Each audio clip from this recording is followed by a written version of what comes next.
दो विद्वानों की कहानी। बहुत पुरानी बात है। एक गांव में दो लड़के रहते थे। एक का नाम ज्ञानवान और दूसरे का नाम बुद्धिमान था, लेकिन दोनों पढ़ने लिखने में बहुत कमजोर थे। दोनों के माता पिता उनको लेकर बहुत परेशान थे। उन्होंने ज्ञानवान और बुद्धिमान को अच्छी शिक्षा देने के लिए बनारस भेज दिया। ज्ञानवान और बुद्धिमान ने बनारस में कुछ वर्ष रहकर अध्ययन किया। अब दोनों ही अच्छी शिक्षा ग्रहण कर विद्वान हो चुके थे। विद्वान होने के साथ ही उनमें इस बात का घमंड भी आ गया था कि वे बहुत विद्वान हैं। हर जगह दोनों ही अपने को अधिक श्रेष्ठ और दूसरे को नीचा दिखलाने कर प्रयत्न करते थे। दोनों को कई बार उनके शिक्षकों ने इस बारे में समझाया, किंतु दोनों अपने को ही श्रेष्ठ समझते थे। शिक्षा खत्म होने के बाद दोनों को बनारस से अपने गांव वापस लौटना था। रास्ता बहुत लंबा था।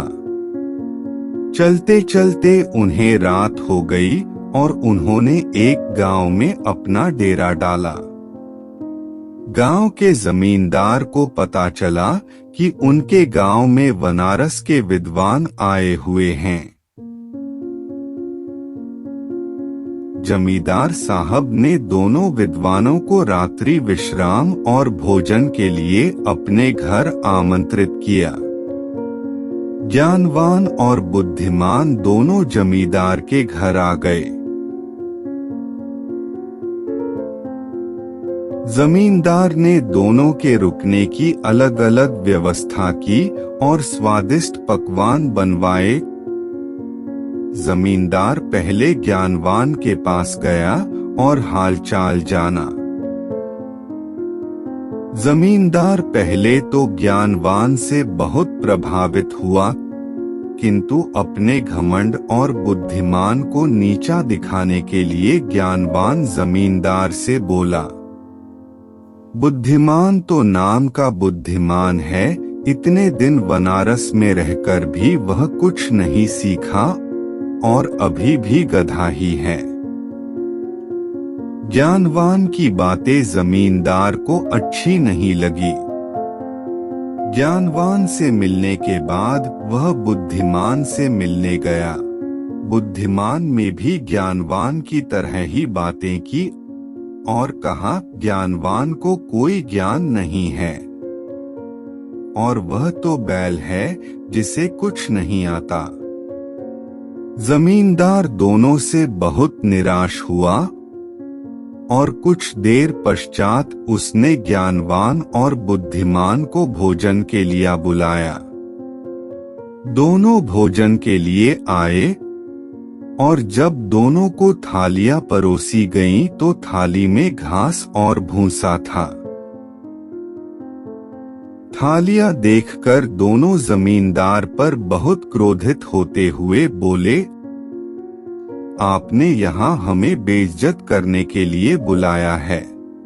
क्या हम कोई जानवर है जो आप हमें भूसा और घास खिला रहे हैं?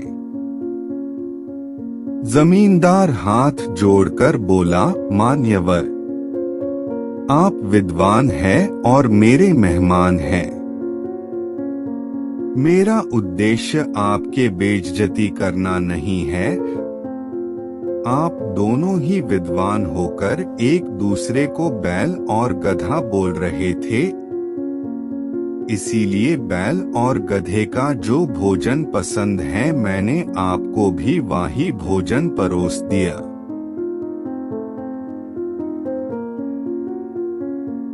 जमींदार की बात सुनकर ज्ञानवान और बुद्धिमान को अपनी गलती का एहसास हुआ और दोनों ने एक दूसरे से क्षमा मांगी और जमींदार को धन्यवाद दिया। जमींदार ने भी दोनों को स्वादिष्ट पकवान खिलाए और दोनों की खूब आवभगत किया। शिक्षा, कोई कितना ही बड़ा विद्वान क्यों ना हो, अगर दूसरे को नीचा दिखलाने का प्रयत्न करता है तो उसे भी नीचा देखना पड़ता है।